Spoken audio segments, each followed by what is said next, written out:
Hello students, चलिए start करते हैं मिसलेनियस एक्सरसाइज ऑफ चैप्टर 3 का क्वेश्चन नंबर 9 देख लेते हैं। क्या है? Find the value of X if this matrix multiply by this matrix and multiply by this equal to किसके है? 0 के। अगर मैं इन तीनों मैट्रिक्स की मल्टीप्लिकेशन करता हूं तो वैल्यू आती है हमारी 0। तो हमने x की वैल्यू यहाँ पे फाइंड आउट करनी है। बिल्कुल ईजी है। अभी हमने क्वेश्चन नंबर 7 के अंदर भी ऐसे ही किया था, तो यहाँ पे भी सेम प्रोसीजर को फॉलो करते हुए हम आंसर अपना फाइंड आउट कर लेंगे। तो सबसे पहले हमारे पास 2 मैट्रिक्स हैं, तो 2 मैट्रिक्स को हम यहाँ पे लिख लेते हैं x -5 और -1। इसकी मल्टीप्लिकेशन है हमारी 3/3 की मैट्रिक्स से 1 0 2 0 2 1 2 0 3 से। मल्टीप्लिकेशन क्या होती है? रो बाय कॉलम होती है हमारी। तो यहाँ पे क्या करेंगे? x की मल्टीप्लाई 1 से होगी, तो x की मल्टीप्लाई 1 से क्या आ गया? x। 5 की 0 से करेंगे तो 0, -1 की 2 से की तो -2। क्लियर है? उसके बाद x की 0 से करेंगे तो 0, -5 की 2 से की तो -10, -1 की 0 से की तो 0।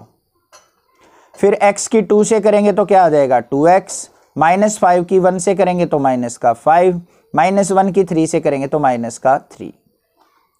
तो इसका रिजल्ट क्या आ गया हमारे पास? x -2 -10 और 2x -5 और 3 क्या हो गया? 8। ये मैट्रिक्स आ गई हमारी। अब इसकी मल्टीप्लिकेशन हमने इस मैट्रिक्स से कर देनी है। तो यहाँ पे हमारे पास मैट्रिक्स क्या है?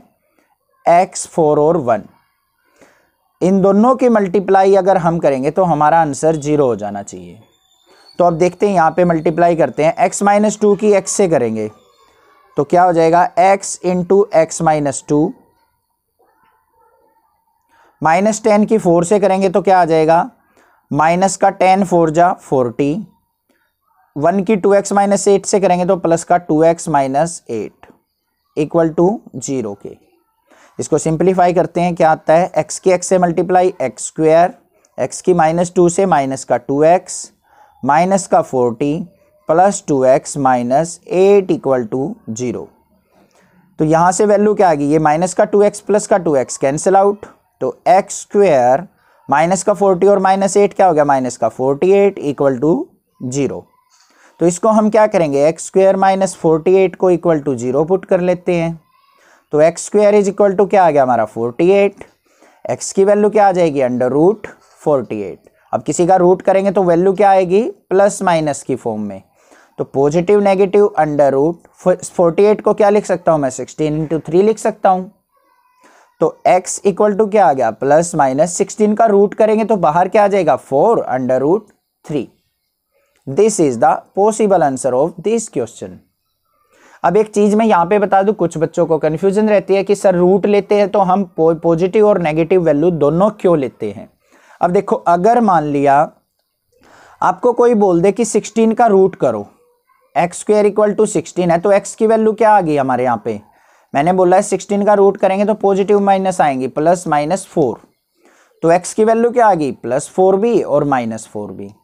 अब अगर मैं बोल दूं इन दोनों का स्क्वायर करो, तो स्क्वायर +4 का करेंगे तब भी 16 आएगा, -4 का करेंगे तब भी 16। तो इन दोनों वैल्यूज को हम स्क्वायर करेंगे तो 16 आंसर आएगा। तो हमेशा हमारी दो पॉसिबल वैल्यूज जो होती हैं रूट के टाइम पे, वो पॉजिटिव और नेगेटिव दोनों पॉसिबल हो सकती हैं। ठीक है, आई होप ये क्वेश्चन आपको अच्छे से क्लियर हो गया होगा। नेक्स्ट देखते हैं अपना क्वेश्चन नंबर 10।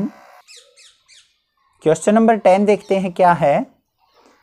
ए मैन्युफैक्चरर प्रोड्यूस 3 प्रोडक्ट्स। एक मैन्युफैक्चरिंग कंपनी है, 3 प्रोडक्ट्स बनाती है X, Y और Z, which he sells in 2 market, जो कि 2 मार्केट्स में बेचा जाता है। Annual sales are indicated below, और जिसकी एनुअल सेल जो है वो गिवन है। अब यहाँ पे मार्केट फर्स्ट है और सेकंड है। अब ये X प्रोडक्ट्स है, ये Y है, ये Z है। फर्स्ट मार्केट के अंदर 10,000 पीस जो हैं X के बेचे जाते हैं, 2,000 Y के और 18,000 Z के बेचे जाते हैं। जो मार्केट सेकंड है उसमें X के जो है 6,000 पीस बेचे जाते हैं, 20,000 Y के और Z के जो है 8,000 पीसेज डाले जाते हैं, बेचे जाते हैं। अब इसकी हेल्प से हमने फाइंड आउट करना है। फर्स्ट पार्ट में क्या है? If unit sale price of X, Y and Z, unit sale price का मतलब एक पीस की कीमत जो है, सेल प्राइस जो है वो कितने में बिकता है? X जो है वो 2.5 रुपीज़ में बिकता है, वाई 1.5 में बिकता है और जेड जो है 1 रुपीज का बिकता है। Find the total revenue in each market with the help of matrix algebra. तो हमने ये बताना है कि फर्स्ट मार्केट में कितने रुपए की चीजें बिकी हमारी, सेकंड में सारे के सारे प्रोडक्ट कितने रुपए के बिके।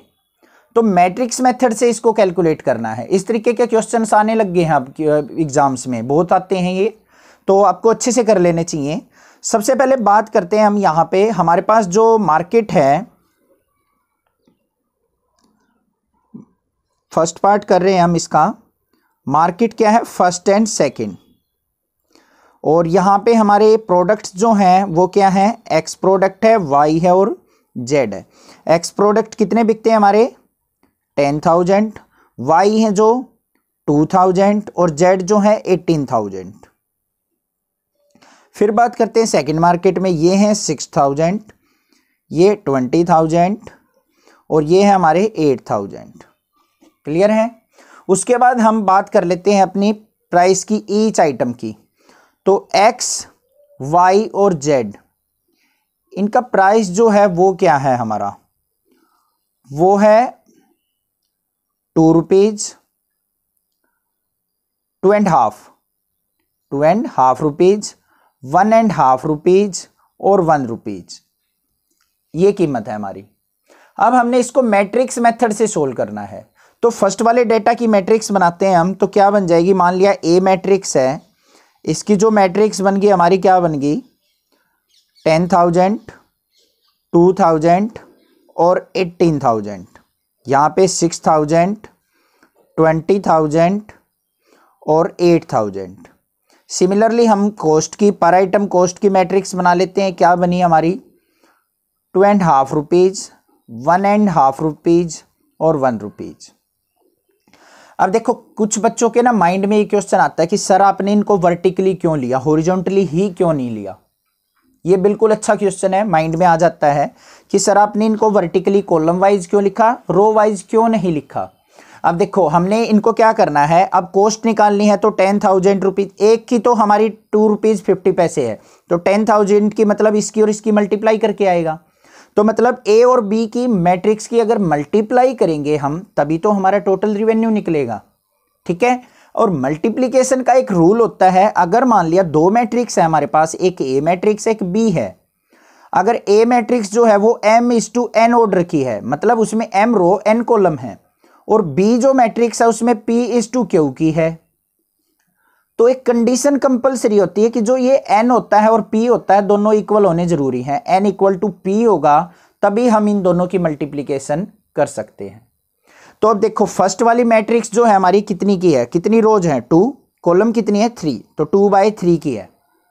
ठीक है। तो ये क्या होनी चाहिए हमारी, ये 3 है तो इसमें 3 रोज होनी चाहिए। अब रोज तो 3 वर्टिकली लिखेंगे तभी तो बनेगी हमारी, हॉरिजॉन्टली लिख देते तो एक ही रो बनती, तो हम मल्टीप्लिकेशन तो कर ही नहीं पाते, तो इसलिए वर्टिकली लेनी पड़ी हमें ये।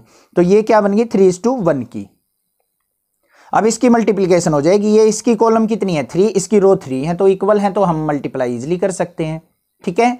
और दूसरी चीज क्या होती है, जो रिजल्ट आता है ना इसका इन दोनों की मल्टीप्लाई करके, वो रिजल्ट आएगा 2:1, मतलब फर्स्ट की रो और सेकेंड की कॉलम। ये चीज ध्यान रखनी है आपने। बस अब ए और बी की क्या कर लेंगे, मल्टीप्लिकेशन कर देंगे, टोटल रिवेन्यू हमारा क्या आ जाएगा, जनरेट हो जाएगा। चलिए देखते हैं हम यहां से वैल्यू क्या आती है।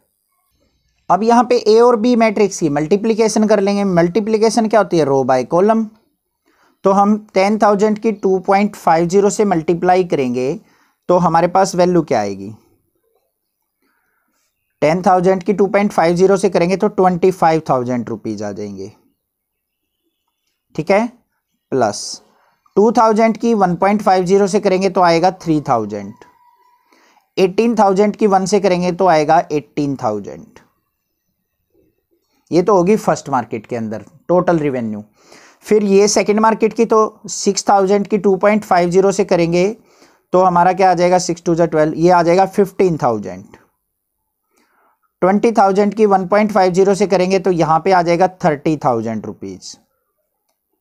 8,000 की 1 से करेंगे तो 8,000 ही रहेगा। तो टोटल जो रिवेन्यू आ गया हमारा वो कितना आ गया, 25,000, 3,000 और 18,000 को ऐड करेंगे तो आ गया 46,000 रुपीज।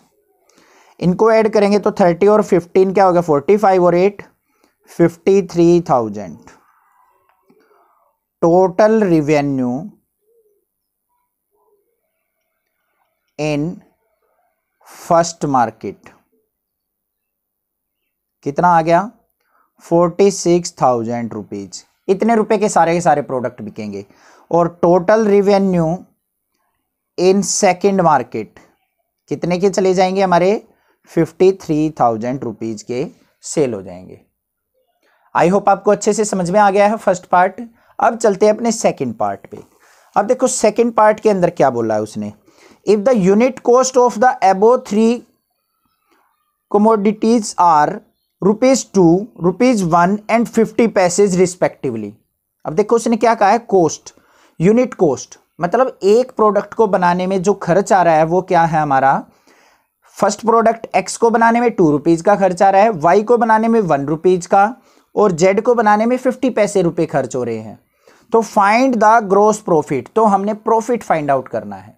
अब देखो प्रॉफिट कैसे निकलता है हमारा, अगर सेलिंग प्राइस में से कॉस्ट प्राइस अगर मैं सब्ट्रैक्ट कर दूं तो हमारा प्रॉफिट आ जाता है। ये बात आपको अच्छे से क्लियरली पता है। अब देखो जो हमारा एक्स था वो ₹2 का बनके ₹2 का तैयार होता है और 2.5 का वो बिक जाता है।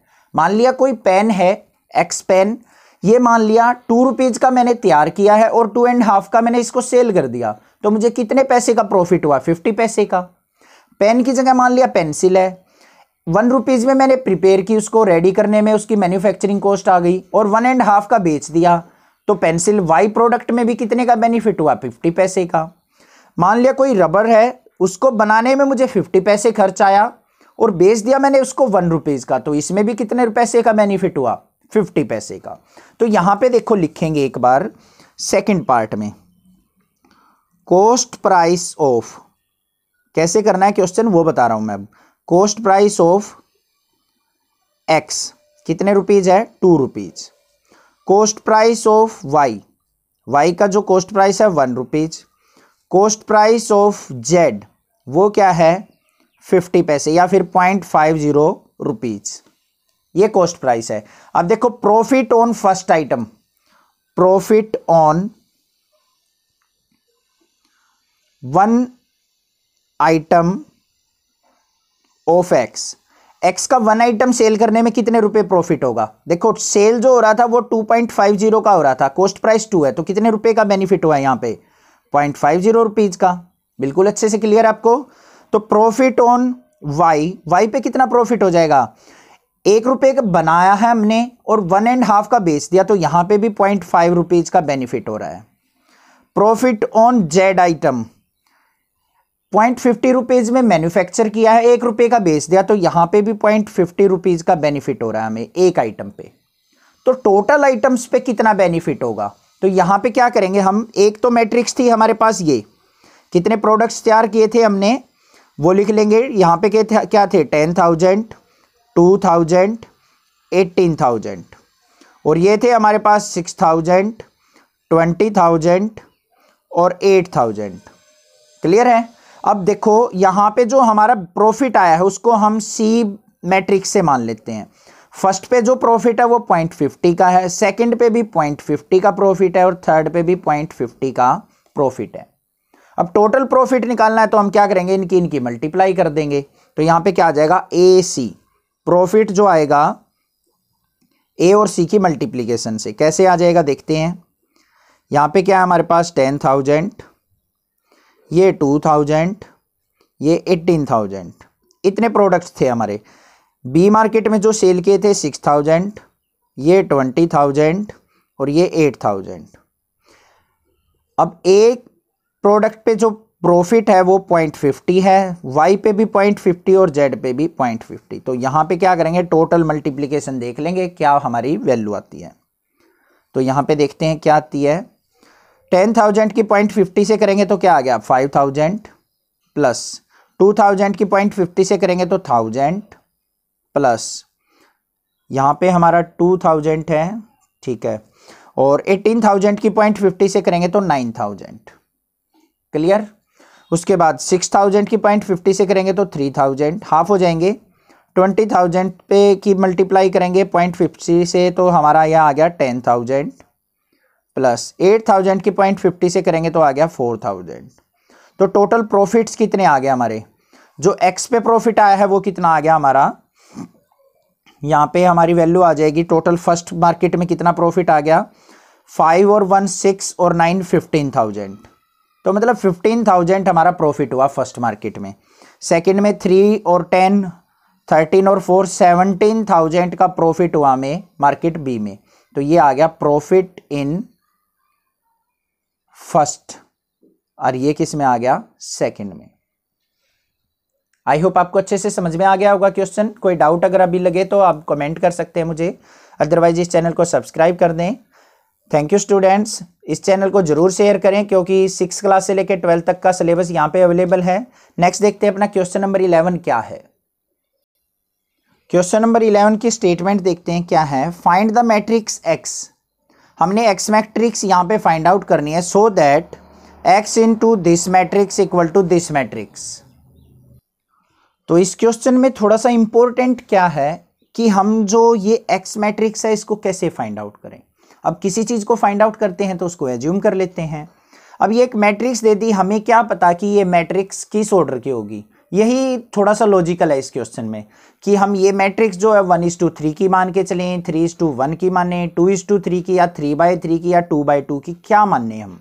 ठीक है, अब देखो हमें जो दे रखा है उसको लेके चलते हैं। एक्स मैट्रिक्स तो हमें पता नहीं, उसको मान लेते हैं हम m/n की मैट्रिक्स होगी कोई भी, ये एक्स। ये मैट्रिक्स जो है ये हमें पता है ये क्या है, 2 रोज है 3 कॉलम है तो 2:3 की है। क्लियर, इक्वल टू जो रिजल्ट आया हुआ है, रिजल्ट क्या आया हुआ है हमारा, ये भी 2:3 का आया हुआ है। क्लियर है। अब देखो ध्यान से, अगर हम किसी दो मैट्रिक्स की मल्टीप्लाई करते हैं तो उसका रिजल्ट कैसे पता चलता है कि किस ऑर्डर का होगा। फर्स्ट वाली मैट्रिक्स की रो, सेकंड वाली की कॉलम, रो और कॉलम, उससे पता चलता है कि हमारा जो रिजल्ट आएगा, क्योंकि रो वाइज कॉलम से मल्टीप्लाई करते हैं ना हम रो की कॉलम से, तो फर्स्ट की रो और सेकंड की कॉलम, तो m/3 से हमारा क्या आएगा, रिजल्ट। जो हमारा रिजल्ट आना है वो m/3 का आएगा। अब यहां से कंपेयर करें तो m की वैल्यू तो आ गई हमारे पास 2। क्लियर है। उसके बाद अब किसी भी दो मैट्रिक्स की अगर मल्टीप्लाई करते हैं तो फर्स्ट की कॉलम और सेकंड की रो हमेशा इक्वल होनी चाहिए। तो ये हमेशा क्या होनी चाहिए, इक्वल, तभी मल्टीप्लाई हो सकती है। तो n इक्वल टू क्या होगा, 2। तो m भी 2 होगा, n भी 2 होगा। तो जो x मैट्रिक्स होगी वो क्या होगी हमारी, 2/2 की होगी। ये चीज समझ में आई आपको। जो रिजल्ट बनता है हमारा किसी भी दो मैट्रिक्स की मल्टीप्लाई का, वो कैसे निकलता है, फर्स्ट की रो सेकंड की कॉलम, तो m/3। अब इसको कंपेयर कर लिया क्योंकि रिजल्ट तो हमारा 2/3 का है, तो मतलब m की वैल्यू 2 होगी हमारी, तो m2 आ गया। अब दूसरी कंडीशन क्या होती है, सेकंड की उसकी फर्स्ट की कॉलम सेकंड की रो इक्वल होनी चाहिए, तो n इक्वल टू यहां से भी 2 आ गया। तो m/n क्या आ गया हमारा, जो x मैट्रिक्स है उसका क्या ऑर्डर आ गया, 2:2। तो यहां पे क्या कर लेते हैं, लेट x मैट्रिक्स को क्या कर लेते हैं, जूम कर लेते हैं a b c और d। मान ली हमने a b c d, अब यहां पे वैल्यू पुट कर देते हैं। तो ये क्या आ गया, a b c और d, इसकी मल्टीप्लाई किससे है, 1 2 3 4 5 6, और रिजल्ट जो आना चाहिए वो क्या आना चाहिए, -7 -8 -9 2 4 और 6। क्लियर है। अब यहां पे क्या करेंगे, रो से कॉलम की मल्टीप्लाई, यहां पे देखेंगे a की 1 से मल्टीप्लाई की a, b की 4 से की तो प्लस का 4b, a की 2 से की तो हमारा यहां पे क्या आ जाएगा, 2a, b की 5 से की तो प्लस का 5b, a की 3 से की तो 3a, b की 6 से की तो 6b। फिर नीचे चलते हैं, इस रो की तीनों कॉलम से, c की 1 से की तो c, d की 4 से की तो 4d, c की 2 से की तो 2c, d की 5 से की तो 5d, c की 3 से की तो 3c, d की 6 से की तो 6d। ये आ गया इक्वल किसके, हमारा -7 -8 -9 2 4 और 6। अब दोनों मैट्रिक्स में इक्वेलिटी का साइन है, तो यहां पे क्या करेंगे हम, दोनों मैट्रिक्स को कंपेयर कर लेंगे और ABCD की वैल्यू फाइंड आउट कर लेंगे। चलिए देखते हैं कैसे करते हैं। यहां से करेंगे अब हम कंपेयर कैसे, देखो a plus 4b, a plus 4b equal to किसके है, -7 के। a और b का ही रिलेशन कोई और देखते हैं हम, ये है 3a प्लस 6b, तो यहाँ पे क्या हो जाएगा 3a plus 6b equal to क्या है -9। पिक कर लिया। अब इन दोनों को क्या करेंगे, एलिमिनेशन मेथड से सोल्व कर लेंगे। अब देखो यहाँ पे कोई भी कोफिशिएंट इक्वल नहीं है, तो कोफिशिएंट को इक्वल बनाने के लिए ऊपर वाले को क्या करते हैं, 3 से मल्टीप्लाई कर लेंगे, क्योंकि ये 3 है, ऊपर भी 3 हो जाएगा। 3 से मल्टीप्लाई करते हैं तो क्या बन गया 3a, 3 4 जा 12b इक्वल टू 3 की 7 से माइनस का 21, ये आ गया 3a plus 6b equal to -9। अब यहाँ पे दोनों पॉजिटिव वैल्यू है, नेगेटिव, ये भी नेगेटिव, ये नेगेटिव है, तो पॉजिटिव सब्ट्रैक्ट कर दिया हमने। 12 में से 6 गया 6b इक्वल टू माइनस के 21 में से 9 गया तो -12, तो b इज इक्वल टू क्या आ गया -12/6, 6 2 जा 12 मतलब -2 आ गया, b इक्वल टू आ गया -2। अब b की वैल्यू हमारी -2 आ चुकी। अब इसकी हेल्प से क्या करेंगे, a की वैल्यू फाइंड आउट कर लेंगे। कैसे करेंगे, हमारी जो फर्स्ट इक्वेशन थी वो क्या है, a प्लस 4b, तो a plus 4b equal to -7 थी, b की जगह -2 पुट कर लेंगे। a plus 4 into -2 equal to -7, तो a -8 equal to -7, a is equal to -7 plus 8, तो a इज इक्वल टू आ गया 1। तो हमारी a की वैल्यू भी आ चुकी, 1 आ गई हमारी। 4 2 जा -8, -8 को राइट साइड लेके गए +8, 8 में से 7 का 1 आ गया हमारा। अब a और b तो आ चुका, अब हमें चाहिए c और d। तो c और d के लिए हम क्या करेंगे, जो भी हमारी इक्वेशन थी इनमें c और d वाली इक्वेशन देख लेते हैं। c और d की ये है c प्लस 4d, तो यहाँ पे इसको कंपेयर कर लेंगे। c plus 4d equal to किसके हो जाएगा 2 के। यहाँ से भी कोई भी इक्वेशन पिक कर लो, यहाँ पे 3c plus 6d equal to क्या हो जाएगा 6 के। इन दोनों को सिंपलीफाई कर लेते हैं। अब देखो यहाँ पे भी कोफिशिएंट इक्वल नहीं है, इक्वल बनाने के लिए क्या करेंगे, ऊपर वाली को 3 से मल्टीप्लाई कर लेते हैं। 3 से मल्टीप्लाई की तो 3c प्लस 3 4 जा 12d, 3 2 जा 6, यहाँ पे क्या आ गया 3c plus 6d equal to 6। फिर माइनस करेंगे, कैंसिल आउट, 12 में से 6 गया 6d इक्वल टू 6 - 6 0, तो d इज इक्वल टू क्या आ गया 0/6 मीन्स 0। तो d की वैल्यू आ चुकी है हमारी 0। अब इस d की वैल्यू को एक इक्वेशन में पुट कर दो, तो c plus 4d equal to क्या था हमारा 2, तो c प्लस 4 इंटू डी की जगह 0 इक्वल टू 2, तो c प्लस 0 इक्वल टू 2 और c इज इक्वल टू क्या आ गया हमारा 2। तो a b c d की मैट्रिक्स की वैल्यू आ चुकी है हमारी, और हमने x इज इक्वल टू जो एज्यूम किया था वो क्या किया था, a b c और d।